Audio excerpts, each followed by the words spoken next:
There's a particular kind of loneliness that settles in when everyone around you is laughing at something you can't find funny anymore. Not because you're humorless or joyless, but because somewhere along the way, you learn to see through things. The joke lands differently when you've already lived past its punchline. Sitting at the table with your friends, there's this invisible membrane between you and them, a barrier they can't see, but you feel constantly. They're talking about drama that feels small to you, plans that feel frivolous, problems that seem solvable in ways they haven't considered yet.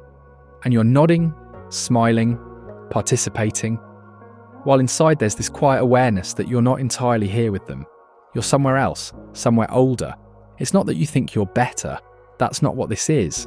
And if anything, there's a grief in it, because part of you wishes you could still care about the things they care about with that same unfiltered intensity.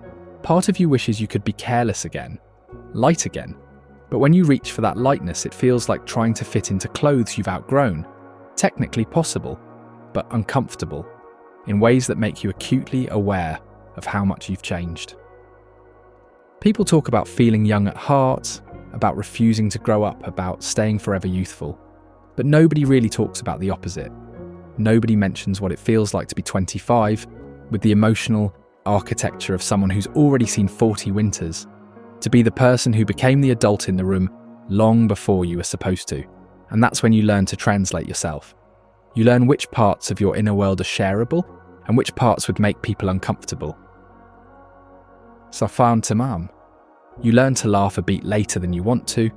You learn to be interested in things that no longer move you, because connection requires meeting people where they are, and where they are feels like a place you left years ago. A specific exhaustion comes with this, not the tiredness of a long day, but the tiredness of constantly calibrating yourself, of being too much of something people can't name, too serious, too aware, too settled. The cruel irony is that you're not even old enough for people to respect the weight you carry, just old enough for them to find it strange. You've probably heard it before when someone says you're so mature for your age, and it landed like a compliment when you were younger, a badge of honour that made you feel special, chosen, different. But now you understand what it actually meant, that you learned to hold things you shouldn't have had to hold yet, that someone handed you gravity before you were ready, and you had no choice but to carry it. The strange thing is you don't remember deciding to be this way, or choosing seriousness over silliness, depth over surface. It just happened, gradually then all at once. Because life gave you experiences that asked you to grow up quickly, and you did. That's what survival looks like sometimes. You adapt, you mature, you become capable, and then one day you look around and realise everyone else got to take the slow road while you've been running this whole time. Your friends are still learning lessons you feel like you've already lived through, still making mistakes that you somehow knew to avoid, not because you're smarter, but because something in you already understood the cost. They're still discovering who they are. While you've been sitting with that question for so long, it's become less interesting than the silence that follows it. And here's what nobody tells you. Feeling older than your friends doesn't mean you have it all figured out, or that you're wiser or more evolved.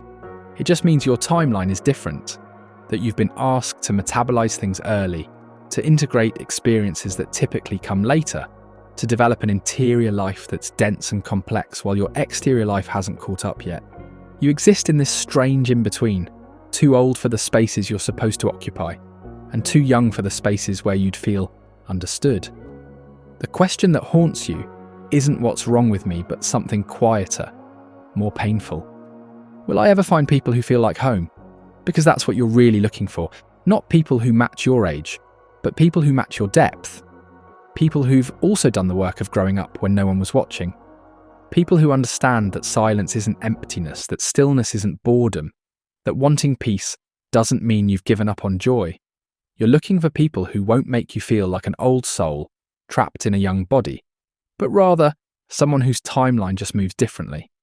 And until you find them, you're here, translating, calibrating, existing in this peculiar solitude that comes from being out of sync with the world around you. The weight isn't in being old, but in carrying something invisible that everyone can sense but no one can see.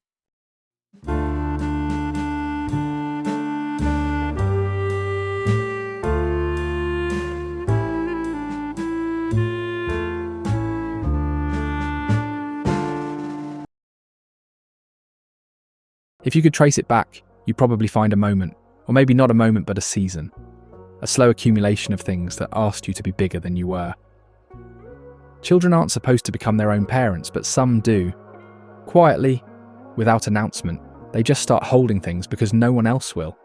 Maybe you were the one who learned to read the room before you learned to read books, the one who could feel the temperature shift when an adult's mood changed, who developed an early warning system for emotional weather. You learned to be small when you needed to be, and steady when things were falling apart. Became fluent in a language most children don't speak, which is the language of managing other people's feelings so your own world wouldn't collapse. Psychologists call this parentification, but the word doesn't capture what it actually feels like.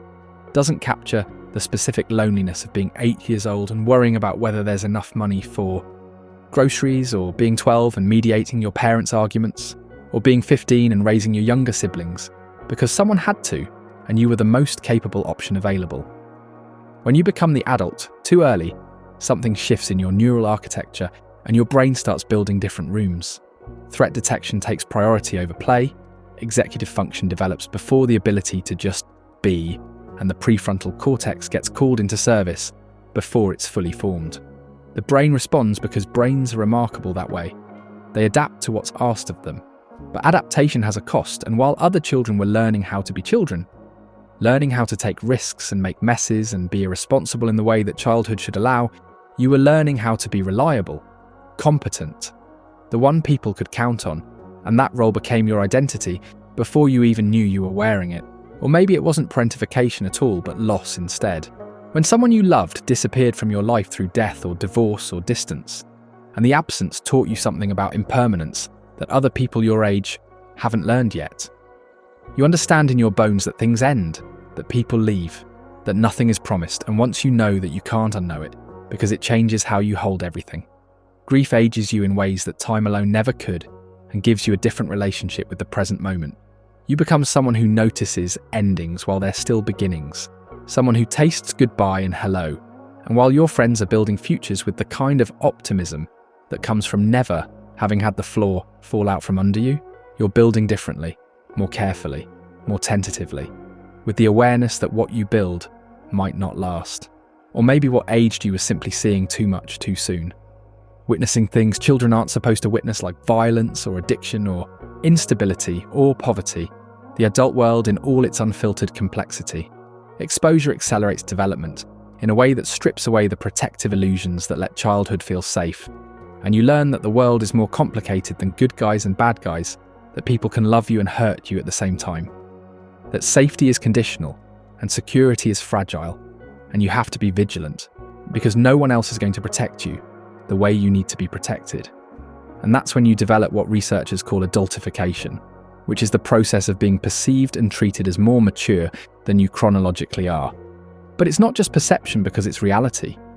Your nervous system has been shaped by necessity, your emotional intelligence has been honed by survival, and you've developed capacities that typically emerge later because you needed them now.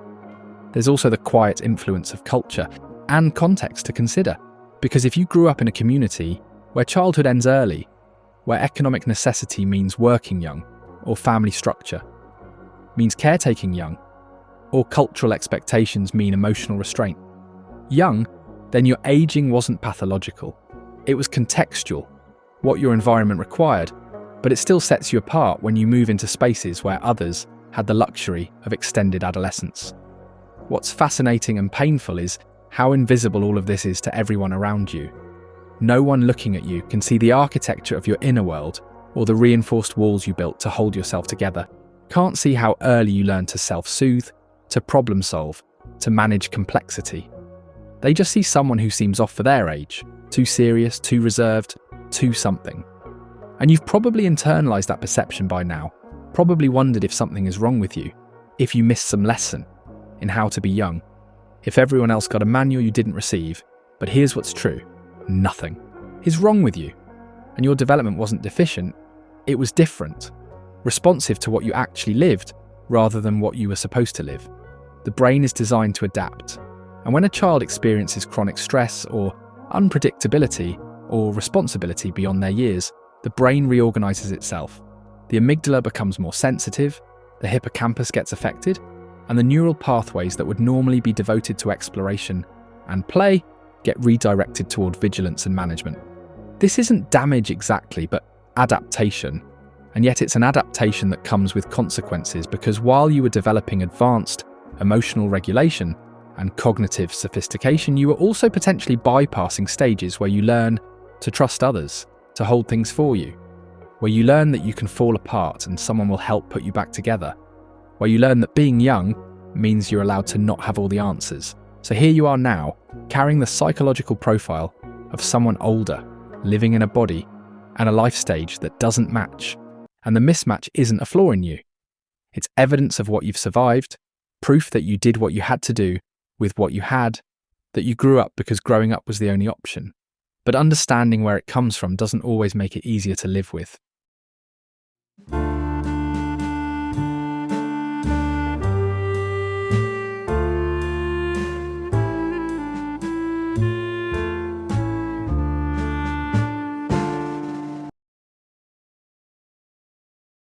There are gifts in this, even if they don't always feel like gifts.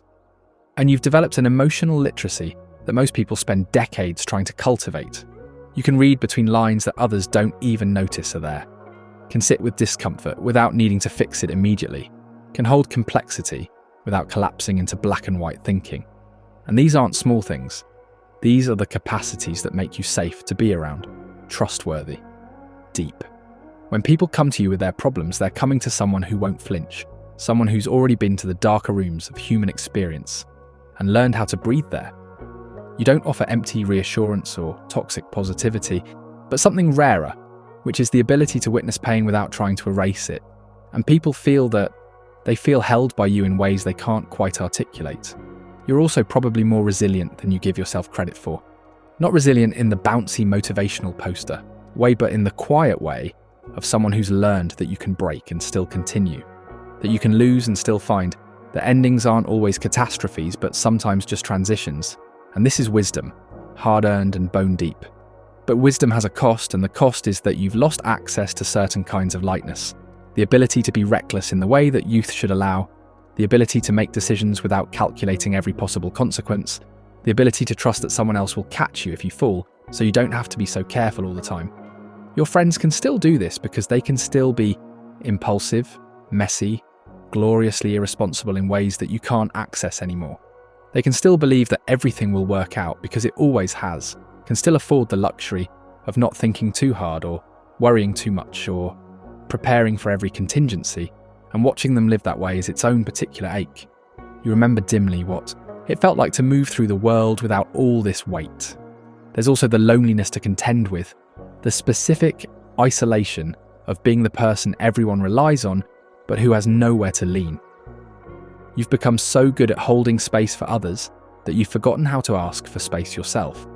Or maybe you haven't forgotten, but you've learned that asking doesn't always yield what you need, so you stopped asking. And either way, you're alone with your depth in ways that are hard to explain. In social situations, you're performing a version of yourself, not a fake version, but a translated one where you're dialing down your seriousness so you don't make people uncomfortable. You're laughing at jokes that don't quite land for you, engaging with conversations that feel shallow but are meaningful to the people having them, and the performance is exhausting, not because it's dishonest, but because it requires you to constantly manage the gap between who you are and who you need to be for others to feel comfortable around you. And then there's dating, which means trying to build romantic connections with people who are still figuring out what they want from life while you've already done that work. Trying to be patient with emotional immaturity when you've been forced into maturity since childhood. Wanting partnership that's real and grounded and mutual, while finding people who are still treating relationships like experiments, like games, like something you do casually until you figure out what you really want. You're not judgmental about it because you understand that everyone moves at their own pace, but understanding doesn't make it less lonely. You want someone who matches your seriousness and your depth and your readiness for real intimacy. And those people exist, but they're often older than you, which creates its own complications, its own questions about whether you're seeking connection or trying to recreate the premature maturity you were forced into. There's also this strange tension between the person you are and the person you think you should be at your age. Because society has scripts for each life stage.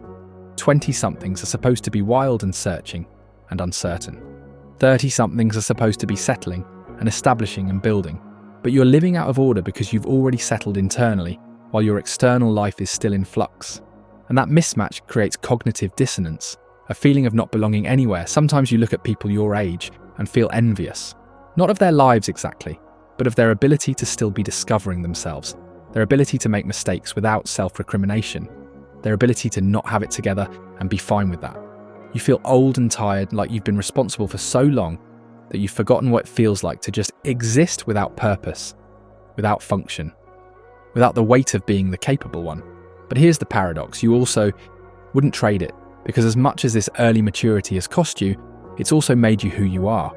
It's given you depth and perspective, and emotional intelligence, made you someone who can navigate complexity, who can be trusted with fragile things, who understands that life isn't simple, and that's acceptable. And you've been forged in ways that have given you strength, even if that strength sometimes feels like a burden. So you live in this strange duality, where you're grateful for the wisdom, while grieving the innocence, capable beyond your years, but lonely because of it, connected to others, but separated by invisible barriers of experience and understanding. You're simultaneously privileged and deprived, ahead and behind, old and young, and finding peace with that contradiction is the work.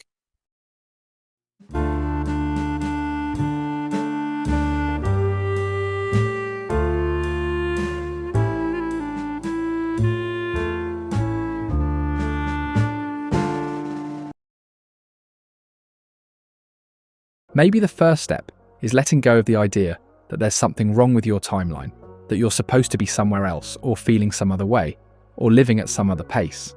The truth is, there is no universal rhythm, no correct speed for becoming yourself. And comparing your interior world to someone else's exterior performance is a kind of violence you don't have to keep committing against yourself. You've been shaped by your experiences rather than damaged or delayed or deficient. And the shape you've taken is valid, even if it doesn't match the shape others your age have taken.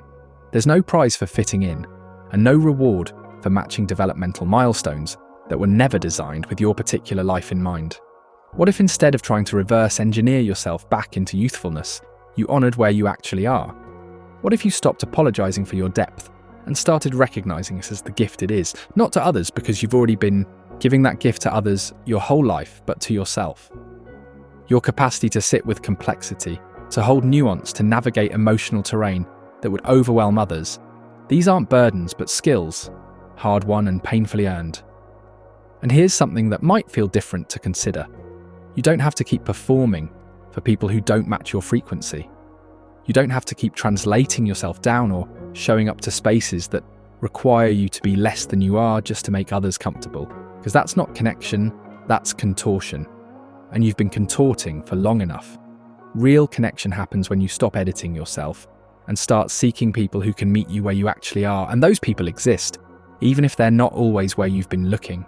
Sometimes they're older than you. Sometimes they're people who've also been forced into early maturity through their own circumstances. Sometimes they're rare peers who've done their own inner work and developed depth beyond their years. But they're out there, and finding them requires you to stop hiding. It requires you to speak your actual truth instead of the diluted version, to share what you're genuinely thinking and feeling and struggling with without preemptively softening it for palatability, to risk being too much or too serious or too deep, while trusting that the right people will experience you as just right. Not everyone will, and most won't, but you're not looking for most, you're looking for your people. And your people will recognize you when you're being genuine rather than when you're performing accessibility. There's also something necessary about grieving, actually grieving the childhood you didn't get to have, and the lightness you didn't get to keep, and the innocence that was taken from you, whether by circumstance or necessity, or trauma. You've been so focused on being functional and capable and managing what was handed to you that you might not have given yourself permission to feel angry or sad about it. But you're allowed to feel the unfairness of it, allowed to acknowledge that you were asked to carry more than you should have had to carry, that you were forced to grow up in ways that weren't your choice. And acknowledging that doesn't make you weak or ungrateful. It makes you honest, and sometimes honesty is the beginning of healing. Grieving doesn't mean staying stuck in victimhood, but making space for the reality of your experience, letting yourself feel the full weight of what you've lived so you can eventually put some of it down. You've been holding on to things that aren't yours to hold anymore, responsibilities that were never age appropriate, burdens that belong to the adults who should have been protecting you. And part of finding your way forward is consciously choosing what you want to keep carrying and what you're ready to release. And maybe you can start creating space for play again, not childish play, because you can't go backwards, and that's not what this is about. But the kind of play that's available to you now, the freedom to be silly without it meaning something, to make choices that aren't optimized for the best outcome, to waste time in ways that feel nourishing, to lower your guard without catastrophizing about what might happen if you're not vigilant. This is harder than it sounds, because your nervous system has been trained to stay alert, to anticipate problems, to be the responsible one, and giving yourself permission to relax or be frivolous or stop managing. Everything might actually feel dangerous at first. Like you're abandoning your post, but you're not. You're just recognizing that you don't have to be on duty all the time anymore, that you can put the weight down even temporarily, and everything will still be acceptable. You might also find that as you get older, chronologically the gap starts to close, because the people around you start catching up to the emotional age you've been living at for years, and suddenly you're not translating anymore. You're not the oldest soul in the room, but just present, meeting people at a level that finally feels natural. And this is one of the strange gifts of time, because eventually your peers arrive where you've been waiting. But even before that happens, you can build a life that honours your actual rhythm, seeking out spaces like communities and friendships and work environments that value depth over performance, that reward emotional intelligence over superficial charm, that recognise maturity as an asset rather than treating it as strange. You can stop waiting for permission to be who you are. Stop waiting to be old enough for your wisdom to be taken seriously. Stop waiting for others to validate the weight you've carried. You know what you've lived and what you've survived and who you've become in the process. And that knowing is enough. Your timeline is yours, not too fast and not too slow, but just yours. And finding peace isn't about changing it. It's about finally and fully inhabiting it.